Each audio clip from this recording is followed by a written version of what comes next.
Hi, friends. Welcome to Luminous Human School. I'm Christy Sandino, and I'm here with Lindsay Davis. Hello. And this week, we have a beautiful conversation for you with our dear friend, Emily Ray Henderson.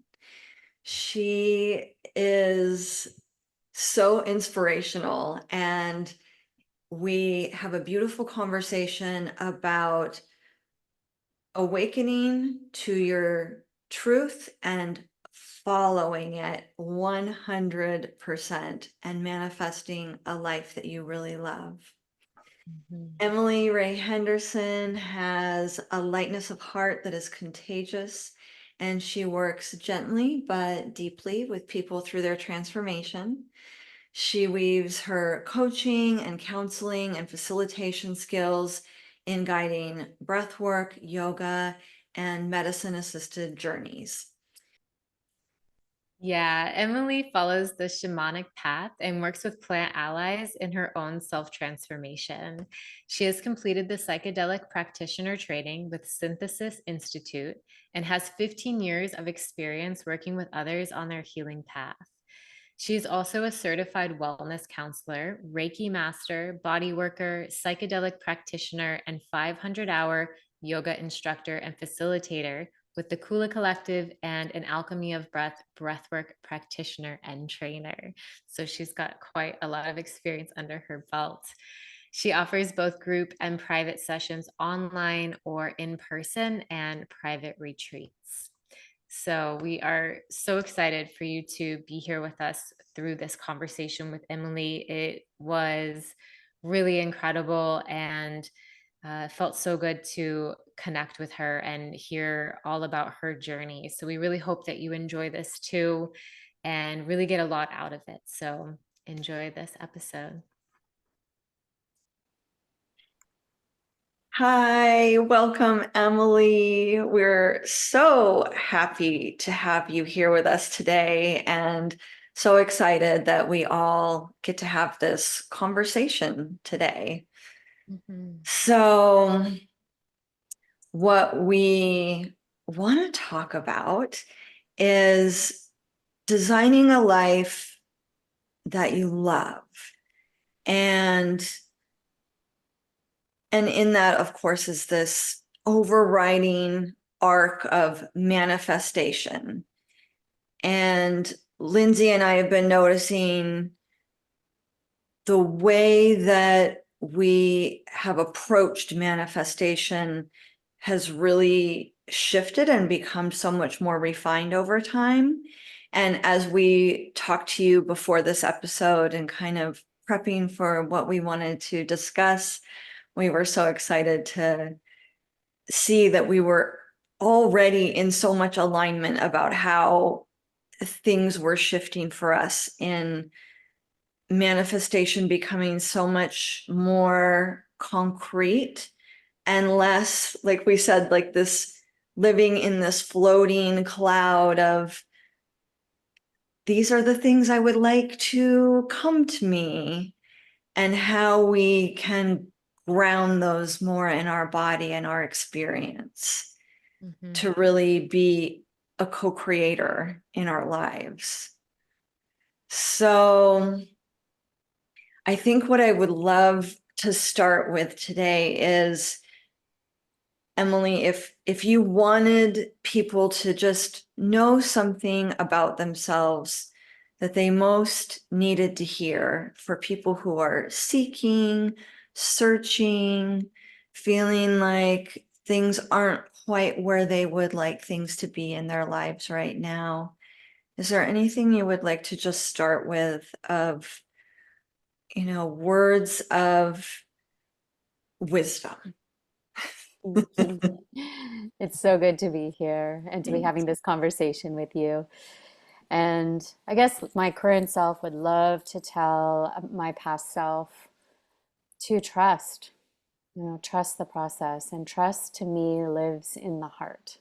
So I'm even placing my hand on my heart because it's the mind can have all these different things that can come through, all the what ifs, the fear, the doubt, but the trust is in the heart. And so it's a virtue that I call in almost daily. Mm. So it's a practice. Trusting is like a practice. It's not like, oh, I've got trust and it's good for life. It's like, for me, it's like a continuous calling in of like trust. And I remember once being in a coffee shop and seeing this little sign, and it said, it all works out in the end. If it's Oh, not working out, it's not the end. I love that. Such So a I take reminder. that, yeah, I take that with me as well, that, you know, that it is a process and a journey. What do you do when you are in, wanting to call in trust and you're experiencing a lot of doubt, about maybe something you want really deeply to manifest, and as they do, these doubts arise. I was like, is this crazy? I've wanted this for so long.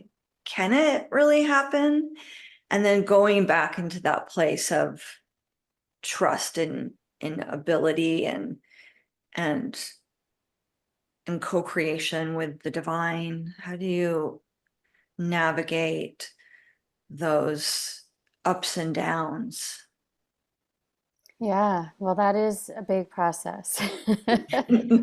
But if you were to really simplify, and that's where I like to go these days, is simplifying is for me, it could be 5 breaths. So it's like altering the brainwave states to go slightly out of that like anxious fear, and coming and calming the nervous system down to come to the heart. It's really like, so my mind can focus to my heart, and I can take 5 breaths, and that could shift it. Mhm. You know, there could be bigger things that I do, but in that moment, I can just close my eyes and go inward and know that in this moment, I am safe. Mm. Right, because I think it's so easy when we're looking at something we want to manifest or something to happen in our life, we can start to overthink and try to be like, okay, what do I have to do? What are all the steps I have to take? How do I get there? And we don't really ever know. We don't know the path ahead of us. We can kind of have an idea of like, okay, that's an action I could take. But I think sort of like the human mind wants to figure it all out all right now. I have to know the exact steps to take. Have you felt that? And if you did, like, how did you, I guess, slow it down, or just, go, okay, I don't have to know the eighth step. I can know step one and then do that. Like, how has that felt for you? Well, there's a couple of things that come to mind when you ask that question, and one of them is, at some point, I did do this a training where it was Infinite Possibilities by Mhm. Mike Dooley, who does Yeah. Notes from the Universe. I was Oh, really into the Notes from the yeah, I get Universe. those every day. And what the way he called it is the cursed hows. Mm, So it's like from our mind, which is, to me, it's quite limited in the way that we don't know when we're going to meet somebody that is going to help us on the path, or we don't know when things align, and our mind can't foresee all the potential possibility. right. And so that's when the mind is going into, how is this going to happen, and try to detail it out from this present place. My mind can't know, because it doesn't know what's going to happen tomorrow. And that helps. So it's like removing the cursed house and more having like a vision, and then taking each step. Now, there's like a story where I physically got to experience this, which was, I'm also on the medicine path, and I was in a dieta in Peru, and I was one of the last people in a ceremony, very, very strong ayahuasca ceremony.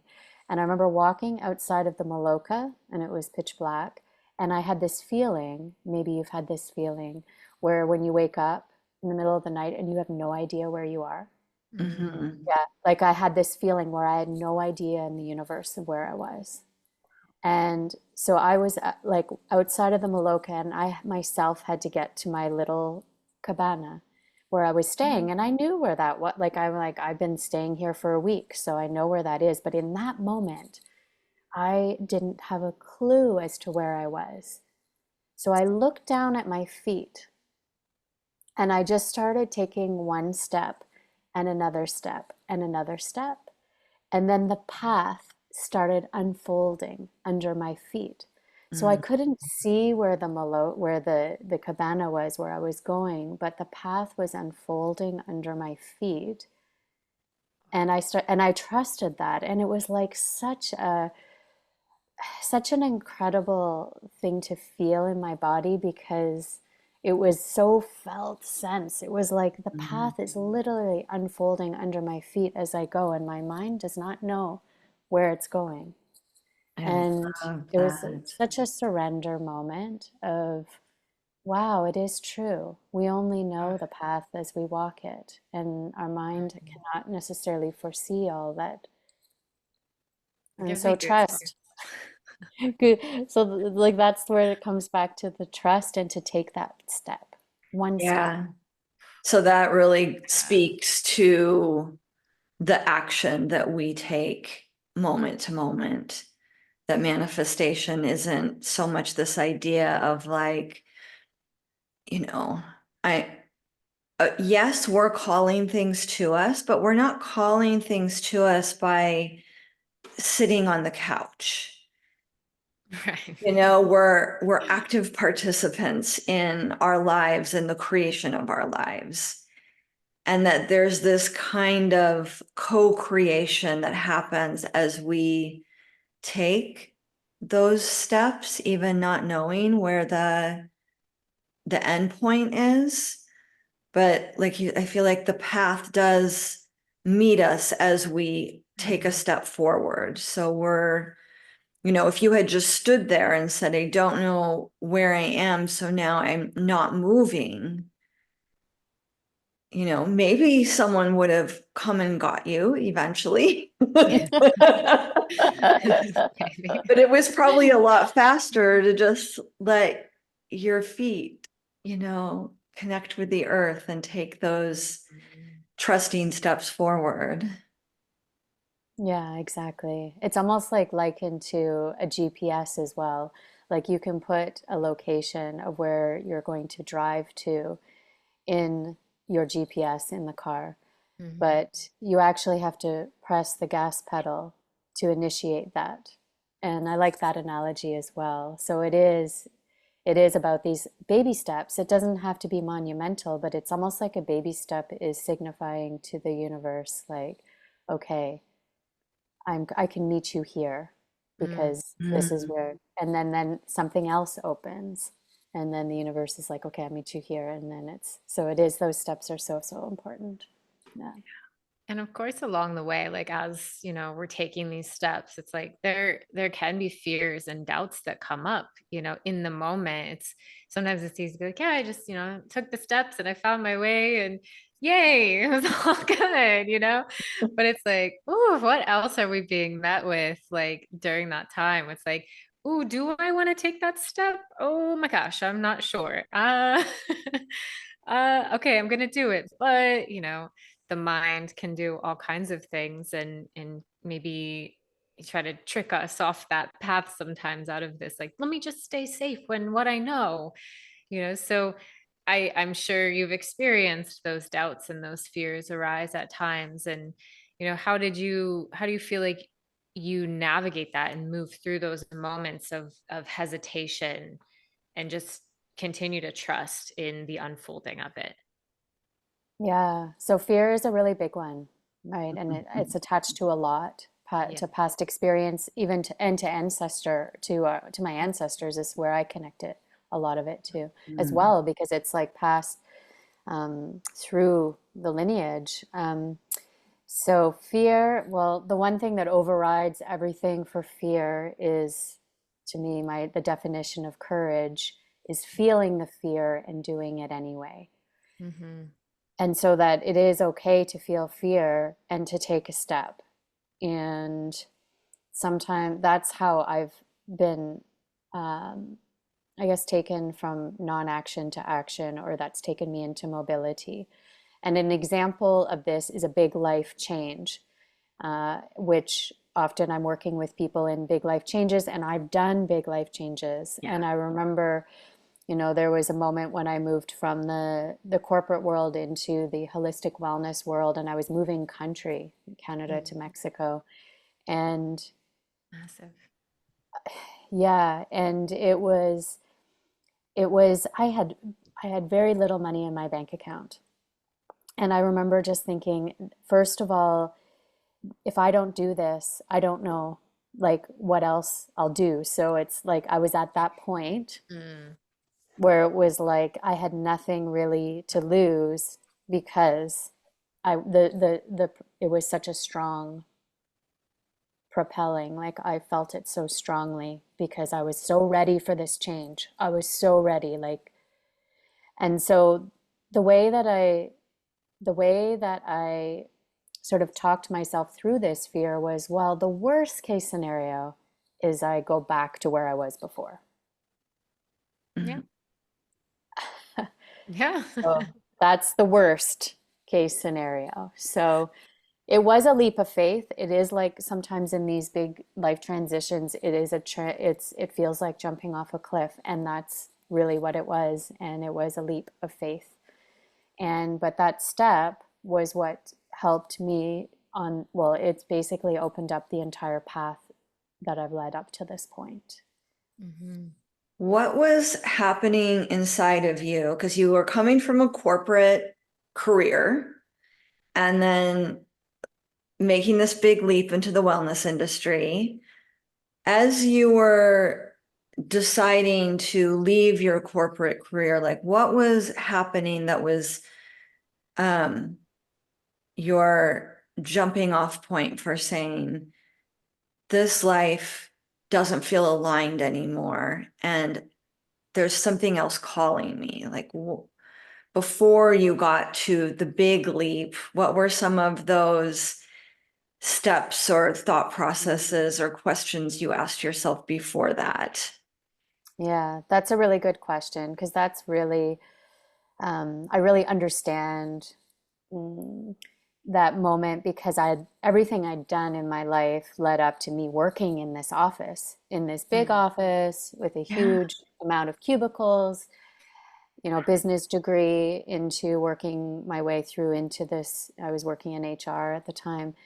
And I just like honestly wanted to be at the beach and travel. Like that was my heart desire, I right? understand So that. imagine that heart desire, but being in the city in a land of cubicles. And And so you I, knew that yeah, like a vacation wasn't what you weren't like needing a vacation. It was so much more than no, that. no. I knew that my path wasn't the path of the corporate world at that point. So what I did is I started following my interests. Mm. So, because I had only had experience at that point in business and human relations, like I was a recruiter, so I was interviewing people. I was like, well, I'm interviewing people, I'm seeing they're not really wanting this job. What do they really want? So I noticed there was this desire inside of me for them to find more from them. And at the same time, there was a desire, I believe, for me also to go deeper inside of myself. I wouldn't have been able to identify that at the time, but that's where I was at, because I had reached everything that society had told me was a success, work, relationship, had all those things lined up. I was in my early 30s. And so I started, as I was looking through the local entertainment paper, because that's all that I knew, I started seeing coaching, like advertisements for coaching or career counseling. And those two things were related to the business world. So I understood them. So from my business mind, I was like, okay, I get this. So I started researching coaching, life coaching, and career counseling had always been interesting to me as well. And what I realized is that I didn't want to do it online at the time. I wanted to be in a physical location, because at that point I'd never even received coaching or received counseling in my Mhm. life. So I'm like, I need something more than just going on and doing reading a textbook and understanding, like I needed something experiential. And I didn't maybe know that at the time, so I just followed those pieces. Mhm. And it took a while. There was this holistic wellness counseling training in Vancouver, Canada at the time, which is where I was. And it was a little bit spiritual, and I wasn't there yet. So I Mm. had to go, I had left my job and went traveling actually just for a short period and came back. And what happened on that trip was, well, I had everything stolen. And so Oh, then no. Mm. that basically took away all my layers of Ooh. like, okay. So Wow. like it's almost like I was calling in something difficult to like Oh. really to really shift something. And Like so shake you open almost. I needed to be shaken open. And I didn't realize that at the time, Yeah. but that's what I was calling in unconsciously, was a shaking open. And so that can happen in different ways for different people. Sometimes it's health that is a shaking open. Sometimes it's a big loss of something or a person and for me it was like this loss of being in Africa and just having nothing. And so that shook me open to the point that I was ready to connect with spirit. And that's when I was ready for this training. Ah. And even in that training, I only had my business experience and it was very holistic. So it was very much like an experiential of like, well, who is this body? Who is this emotion? Who is this mind? And it was beautiful because I was able to open up very, I guess, like organically as much as I could, at that time. So it was a very small little steps of opening. Mm. And there was someone that came along that had finished the training that was wanting to get hours for their practicum, and he was offering beach coaching. Ah. So this is why these little sparks of like Yes. desire are really important to acknowledge because it's almost like they're planting seeds. Yes. So Mm. like when I was sitting in that cubicle, envisioning myself on the beach, like how can I work somewhere like that's like that? It was like all that I was like, yes, sign me up for a beach coaching. And we Yes. went down to the beach in Vancouver and we had a session on the beach and it was beautiful. That's so Um, cool. and so I knew I didn't want to end up in an office again. And so I continued through the training. Mhm. And also another person had sent to do practicums in different locations, like different retreat centers. And the one that I ended up going to, Present Moment Retreat, was one of the emails that one of the websites he sent me. Mm. So it was almost like I was gathering information at that point, and there was people that were giving me things. So this is that example of taking steps of like curiosity, of like, oh, I don't think I want to work here. I want to work here. So, and then someone gave me a website and I put it away for the year of that training and then Yeah. pulled it out at the end. And I was like, well, this is where I want to go. And I wouldn't have come to that on my own. Honestly, it was because of the baby steps and then receiving information from people. So I really trust that people bring things to us, especially as we talk about what it is that we're wanting and envisioning. Mm. And so that part really was the catalyst that led me to the next step, which was going to Mexico. Okay, I was going to ask why Beautiful. Mexico, but just as you were saying that, I was thinking, back to what I was saying earlier, like we just want to know all the steps, but it is the fact that we can't ever know. We're so limited in what we actually know. And then if we just give it up to the universe, to ultimate potential, like anything can happen in that space that we could never even think of, we could never even create. And so it really is in that space of trusting that, like, okay, this is what I know now, so I'll take that step, and knowing the desires that you have and holding those, and then just allowing like it to unfold as it's meant to, in a way that you couldn't even think of. And then it's Yeah. just like, oh, hey, this opportunity. Wait, that's exactly what I want. Great. I'll do that. And it's not always like a walk in the park, No, like, or rainbows and butterflies, absolutely right? not. Absolutely not. So, like during that phase, it sounded simple what I just said, but actually during that phase, there was tons of doubt, tons of what am I doing? How is Yep. my life going to unfold? Tons of fear of like, how am I going to make money and support myself? It was the end of a 10-year relationship in my life, so it was a huge shift in that. So I had everything crumbling around me, so there was nothing easy about the process. Right. And so honoring that when we're really in the mud, I call it, because it's like the Mm. mud is like before the lotus blooms in yogic philosophy is like that being in the mud.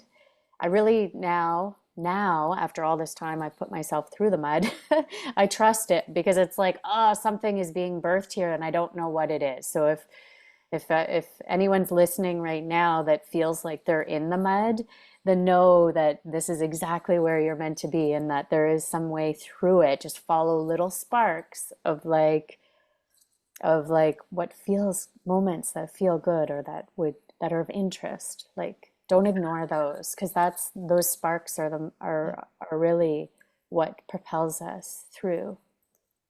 Yeah, I think it's important to acknowledge that part that you said that's like, it's not all rainbows and butterflies. Because when we do often hear people tell their stories of what they manifested, like, or like how things unfolded, it's like, I did this and then I got this. And it's like, tell me a little bit more about that whole journey. Like, what else happened? And most of the time, there are things, like you said, crumbling around us and things that are seemingly feel like, no, this isn't right. But it's kind of like clearing what isn't right for you so that you can get to what is right for you. And that does take a lot of trust in the process and a lot of like, I don't know what's happening, but I'm going to keep going.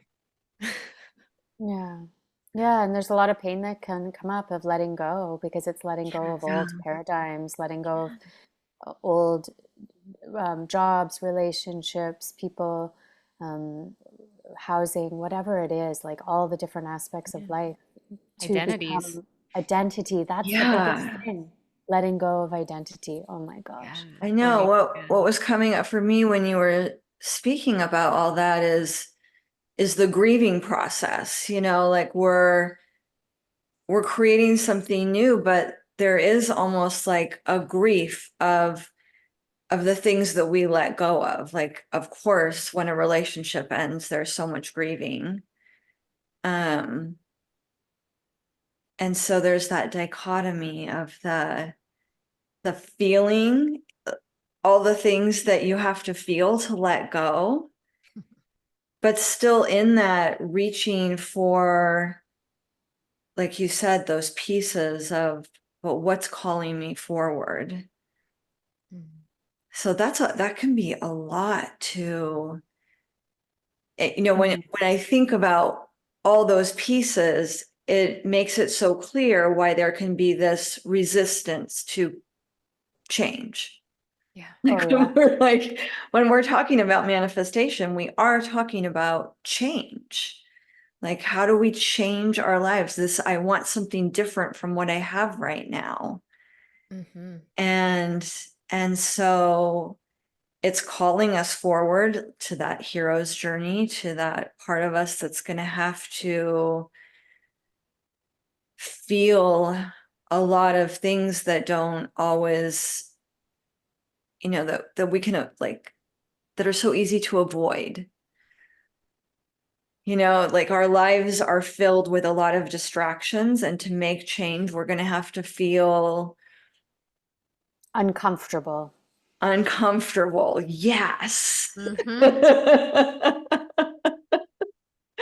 It's very, very uncomfortable. Yes. And if I were to say anything from this self to my younger self that was going through that huge life shift, it would also be to really allow the feeling, and then allow the feeling and letting it go instead of holding on and holding on and holding on. So it's like feeling the feeling because that's what we're meant to be here to do as humans, is to feel all the range of emotion.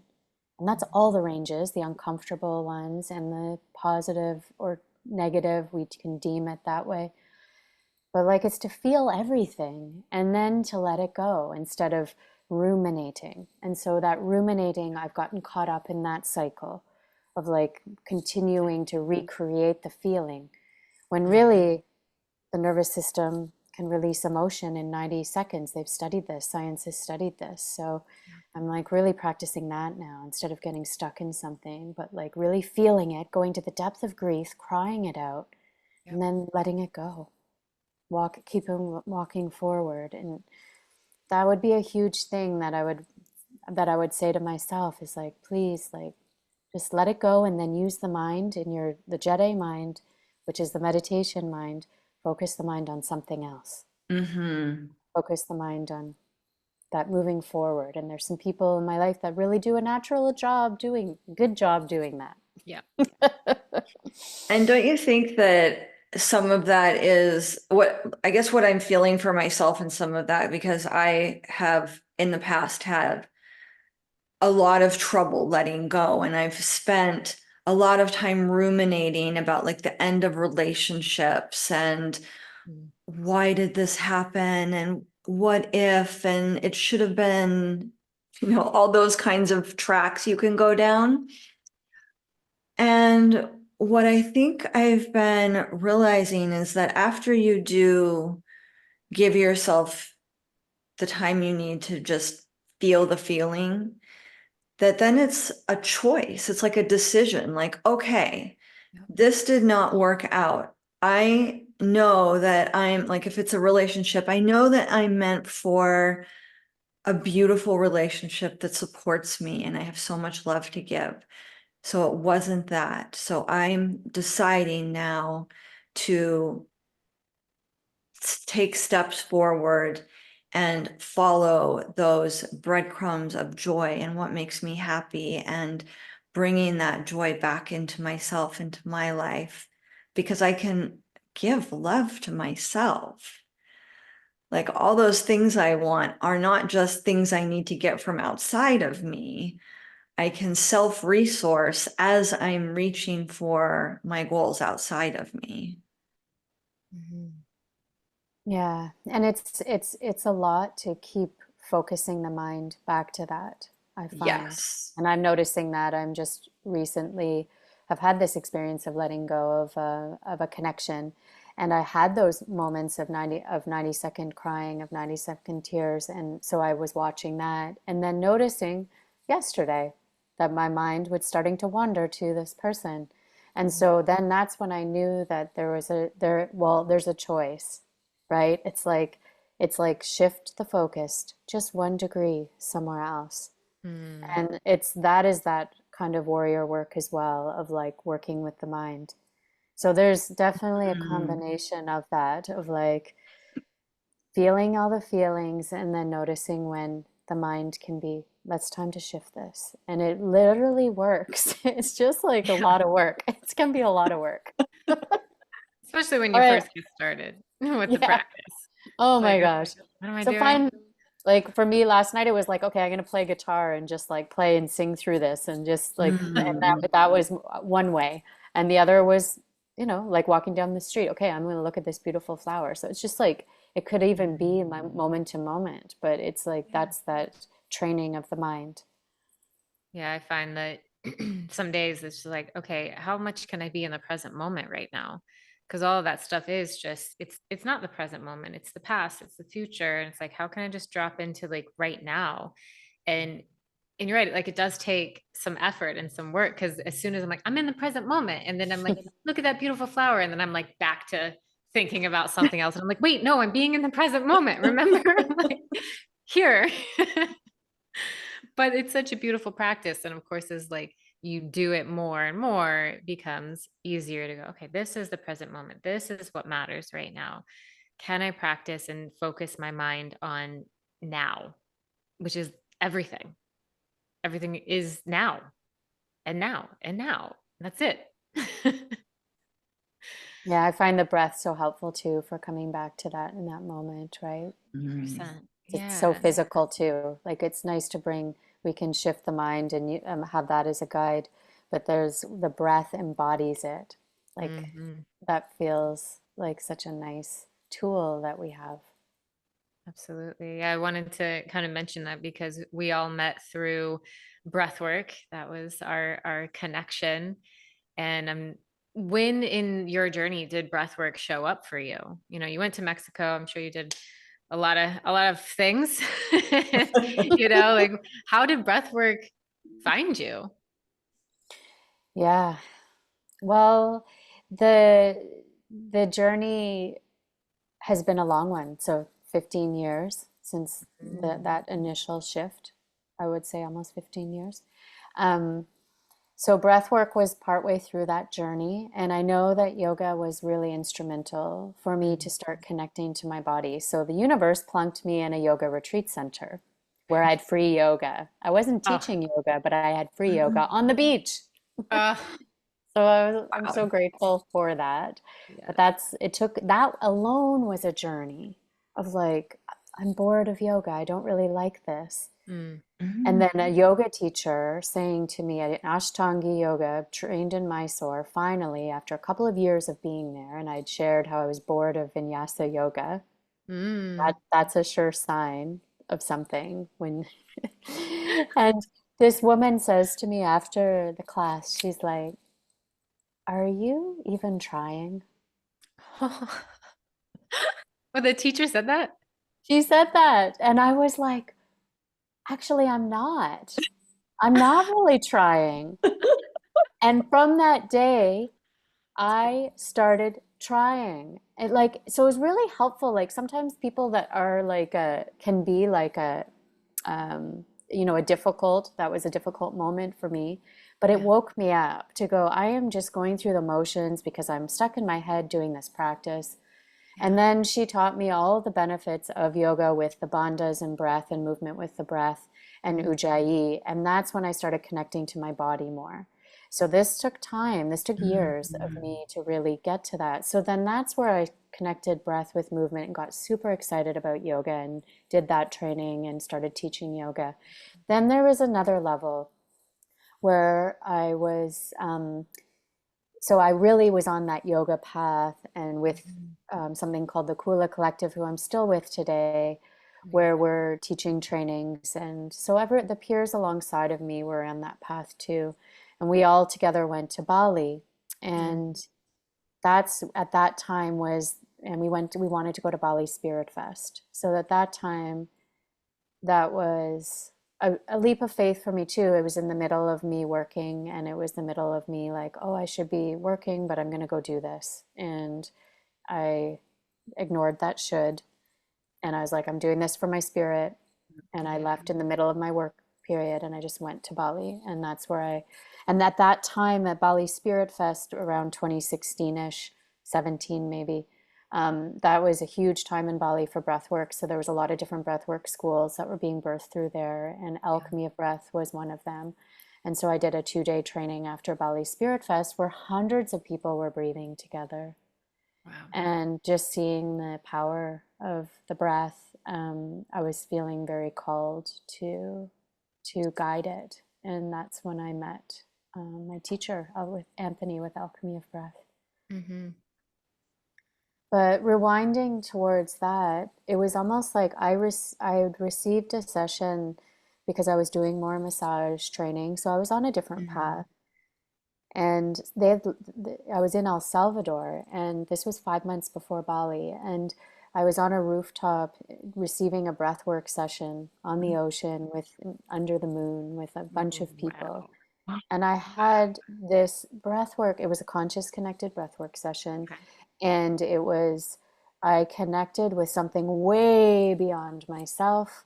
Everyone around me was releasing and letting go, and there was tears, and I was in this expanded state.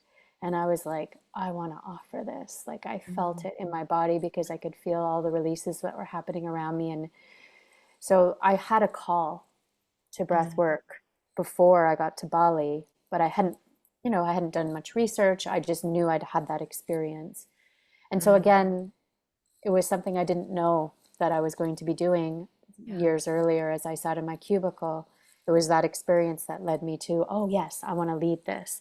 And that's what Bali was for me. So hence started my journey with breath work. And breath work has been so profound because I'm as I'm teaching it now and guiding facilitators, I am studying the body and studying how trauma gets released through breath work and understanding the body more. Yeah. And that's helping me become more embodied, which is part of my path. And then helping understanding others. So it's the next level of understanding is breath works from the yoga experience that I had. So that's my path with breath work. Oh, it's so beautiful. For anyone who maybe this language is a little bit new to them, can you speak a little bit on becoming more embodied and what that does, what the benefits are and what that means and feels like for you? Mm. Yeah, when you asked that question, I just like closed my eyes Mhm. and the breath just brought me down in. So like feeling like my fingertips, like the sensations in my fingertips as I'm talking to you right now is even shifting the quality. You might even hear it in my voice slightly. I'm not sure, but it's like it is it is about, like, for me, I was trained Western in my mind, so it's been a lot about coming and feeling my body as I'm talking, feeling my body as I'm living, feeling my feet on the ground, grounding. So it's almost is literally moving from here and taking an elevator down from the brain to the body, to the heart. So the Yeah. biggest journey in our lifetime is from head to heart. And even recognizing, and it all, for me, it's what it's been about is just using my mind to go into my body. So to focus on a sensation, to focus on my heart. And that's a practice too, right? That's taken me years, years. Thank you. Yeah. I know for myself, I lived for years from like my shoulders up. I didn't feel my body. It wasn't connected to my body. And I grew up as a ballet dancer. I was, doing physical movement my whole life. But when it came to living, everything was happening in the brain. And yeah, I think that touched me so deeply when you just said this journey of life is the journey from the head to the heart, because that describes so perfectly, I think, what my path has been, as opening this space where I had it's like a wall that went, across my shoulders and disconnected my head from my body from an experiential place. And now I feel like I've connected to the wisdom that lives in the body and the information that I receive from feeling my fingertips, feeling the soles of my feet, feeling my gut. Like you always hear what does my gut say? Oh, I just had this gut feeling. Like that's in the language of our culture, but now I really understand so deeply that there actually is information signals that go from the gut to the brain, to, from the heart, the gut, and the brain are communicating all the time. And more signals are being sent from the body to the brain than from the brain to the body. So when we become embodied, my experience of becoming embodied has connected me so much more deeply to feeling like I know myself, and also to feeling guided from spirit. Like I feel like the wisdom, the guidance from spirit comes not just like we're taught like, oh, heaven is above us, and like we reach up to whatever your beliefs are, God or spirit, divine, feminine, through the top of our head, but it's like everywhere. So Now I feel like I can reach below me, around me, through me, and have so much more support available through that embodiment. Mhm. Does that resonate for both of you? Yeah, absolutely. I feel like that's been a powerful practice for me as well, is really coming into the body and, feeling what's happening. And when I might be in a moment where I'm really in my head about something, trying to figure something out, or I'm feeling really challenged, I remind myself, I'm like, what is it that I'm feeling? Because I'm not really getting very far with this, just like going in circles in my mind trying to figure stuff out. And when I give myself this space to just drop into my body and be like, what is actually happening here? Like, what am I feeling? Where is that? I find that that process alone just helps relax me. It helps me to like diffuse some of the tension that's going on. And it's like, oh yeah, I'm coming into the present moment, I'm coming into the body, I'm giving myself space for that. And then from there, without that overthinking going on, maybe there's more clarity that actually comes, but I'm not like clinging to needing to know in that moment, because I set that aside as much as I can, depending on the situation, and just go, okay, I'm present. What's going on right now? Let me give myself that space and then just relax and see what comes from that space. And I feel like that is such a powerful practice that I was not aware of prior to my breathwork training, and that's life changing for me, and how I approach challenges or anything that's going on in my life. And sometimes I have to be reminded to use it, but when I do, I'm like, oh yeah, that's right. I like this space. And it actually helps so much with manifestation, because then it's using the mind as like a guide, but also bringing it and feeling it in the body is the next level. And that's what a lot of teachings of manifestation are, is to feel it, to feel like it's already here. Yeah, to know that it's here, to, connect, because everything is happening now. All timelines are all right now. And we can shift instantly. And it's just like, who am I going to be? Who am I going to decide to be right now? And start living that way. And sometimes it is like, okay, that version of me, like, what does she do? How does she feel? What decisions does she make? And then just going, okay, I'll be that. And then you are that because you chose to do that.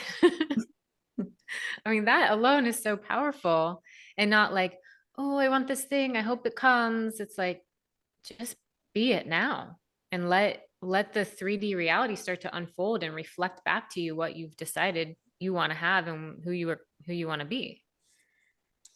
Yeah, I love that. I love that. Mhm. It's there's recently I've come across a structure that's really been really helpful for me to move through, and we can share it in the notes Yeah. for this podcast. And so it's actually a step-by-step process of really of of becoming, of becoming, of what is it? So what changes do you want to make in your life? And I feel like if I had this tool earlier, it probably could have happened a lot faster. Like, this is what I would say to my younger self. Mm-hmm. But who is it? Asking the self, who am I becoming? So what are the changes that want to be made, and who am I becoming? Which is a different, is actually change. Whenever we're making these changes and manifestations, it is shifting something from the inside, which is identity, Mhm. right? And so it's like, who am I becoming? And really visioning that best version of yourself. And then, now what is it? Who am I becoming? And now, what is one new belief I need to adopt to become this person? What are some new thoughts that I need to, so that I can identify with this person? What are some new words that I can use? So this is that way of actually starting to become it.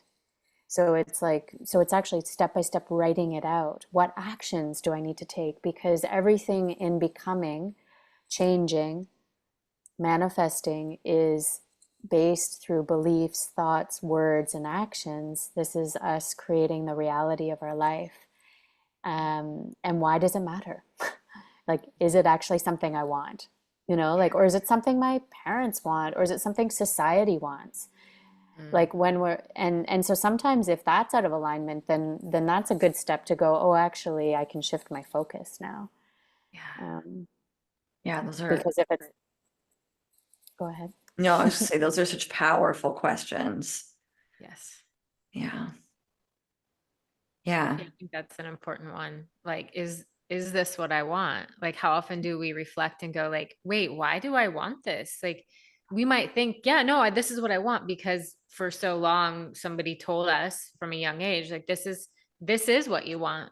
Like somebody else deciding it for us because that's just how you do society and do life and fit into, the boxes of the world. And then you go, hold on a second. And that can be uncomfortable because that can be a massive identity shift of who you thought you always were and who you're supposed to be.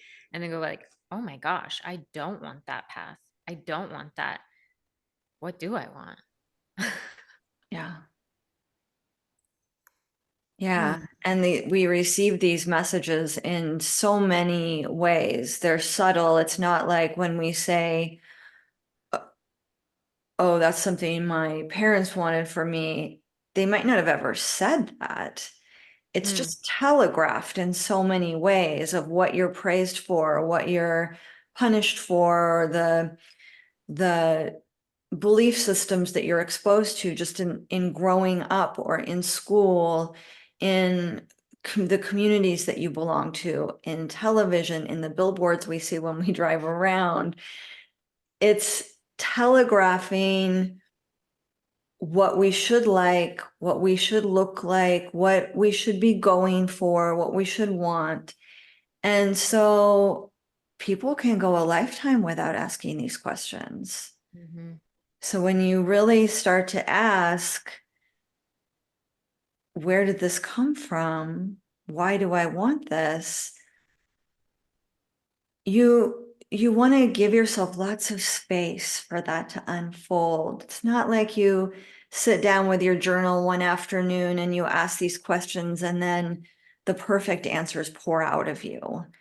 These are things that you bring to a breathwork session, that you allow yourself to put the question in your body and ask it to come in your dreams, unfold in over time. Like you let yourself give lots of spaciousness to these questions. Yeah, and a question I like to ask too is what matters to me? Mm, What do I care about? Yeah. beautiful. I love that one. And back in the day, it was the beach. Yeah.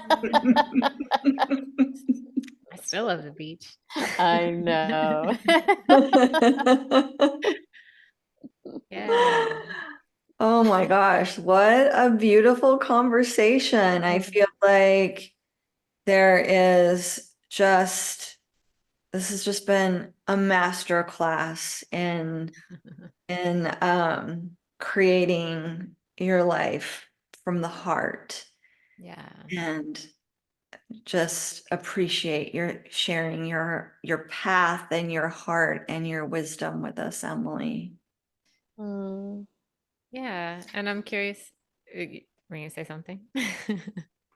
Yeah, Like, I feel like the one, because I know you'd open the question of like, what would I say now to that younger version? And that's been coming through a lot. Mhm. And lately I've been making specific decisions because there is a shift that's happening in my life. I'm finding myself at the precipice again. And so I've been uh, feeling what is aligned, and it started to get a little complicated. mm, And there was a message that came through that was just like, well, what makes me feel good? What feels good? Make a decision based on that, and then don't doubt it. mm, And I feel like doubt is really can kill the dreams before they even start, you know. Yeah. And so I was like rolling around in a lot of that. And it just became clear that it's really what feels good and make a decision and stick with the decision. Because once the decision's made, the universe unfolds. So that's another point of like clarity, of getting clear, which is just to simply make a decision and follow it. Mm. And know that doubt is one of those little things that's running around in the mind that again we just need to refocus from. Yeah, it's that piece that's just like trying to keep us safe and, oh, but Mm, this is what we know. And, doubt is still a choice. We can choose to believe it. I mean, yeah, feel what you feel around it. That was 90 seconds of it. And then, be like, I can choose the doubt and I can turn around and just go back to this thing over here that is kind of okay. But I know my soul is pulling me forward to something else. So I'm going to say, all right, doubt, I see you. I'm going this way. yeah. Yeah. Mm. So I'm curious with, you've led quite the journey of a life and, there's, I'm sure, so much more to the story. And I feel like we really tapped into a lot of it and I could talk to you for hours on, tell me from start to now, all the journeys. Um, and it sounds like, you've been through a lot of different trainings and learnings and life is forever a training and learning as well. But what are you currently offering out in the world? Are you, what do you want to share with the world right now? Yeah, well, I'm definitely, a big part of my path, as you guys know, has been the trainings with Alchemy of Breath, Mm. facilitator trainings. I still absolutely love those trainings and I'm offering them. And so, Alchemy of Breath, Breathwork, facilitator trainings, Kula collective yoga trainings. That's what's been coming, what I've been in the last 5, 6, 7 years have been cultivating. And there's some new things coming through where I'm currently guiding a microdosing journey, online journey, and that's happening now, and it will happen again. So stay tuned for when that happens again. And also coaching. I teach a coaching training in October, and if you're listening to this podcast, know that that's usually happening every October. It doesn't matter which year. So I'm going to Peru in a couple of weeks to lead the pilgrimage or to be a part of this pilgrimage that we've been doing for the last 5 years. And that really does happen every year too, around August, September. So it doesn't matter what year you're listening to this podcast. It's like tuning into that. And one-on-one sessions. A lot of my coaching sessions now bring in the breath and bring in more of that and breath work as a modality with the coaching so that we're moving through different brainwave states, which is I find very helpful. And psychedelic therapy, so one-on-one sessions with medicine, and I'll be leading sort of like these mini curated retreats with medicine coming up. So Wow. lots happening and Yeah. shifting. Beautiful. Yeah. Yeah, you're doing a lot of different things, and it does sound like they are all from this like heart-centered place. It's just having the journey unfold, and now here you are, and you're really tapping into all those elements that you've worked with over the years, and it's all like coming together and still creating, growth and expansion and more heart-centered, you know, purposeful, mission-driven work. And that's so beautiful. And I'm so inspired by you and your path and just grateful to know you, from the start of my breathwork journey and to still have you in my life. I love you so much. And Mm. I'm so happy you're here with us. Yeah, I'm so same. happy too. Yeah. Yeah. Well, we will post all the ways that you can connect with Emily in the description. Yes. And we're just so grateful for this time with you and to get to hear more about your path and everything you're creating. Yeah. Yeah. It is such a beautiful journey. And um, just for those that are listening that are in these shifts of transition, really like trusting that whatever you're feeling called to is part of the path. And I don't discount any of my experience, that it's all leading to how I am now and how I'm offering. And so it is bringing in different modalities. It is working, working with people in a way that's unique, that's shifted since when I first started this journey. And that's really the way it is for everyone, that it's like everything we're doing is building upon each other to create that like divine essence, divine blueprint, Yeah. divine, that we're each that divine blueprint. Mm, yes, so beautiful.